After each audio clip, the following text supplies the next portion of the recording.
Hello guys, welcome back to our channel. If your Asus laptop keeps losing the correct date and time, shows startup setting issues, or behaves differently during boot, you may be thinking about replacing the CMOS battery. Since the CMOS battery helps store certain system settings even while the laptop stays powered off, replacing it can sometimes help refresh how everything starts up. At first, the process may sound technical, especially if you have never opened a laptop before, but with a careful approach, it usually becomes much easier than expected. Let's walk through an easy way to replace the CMOS battery on an Asus laptop. Try these. Step 1.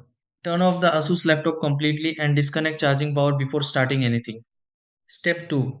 Open the back panel of the Asus laptop carefully to reach the internal components area. Step 3. Locate the CMOS battery inside the Asus laptop and check how it sits before removing it. Step 4.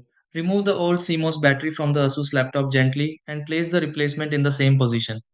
Step 5. Attach the back cover onto the Asus laptop again after confirming everything sits securely.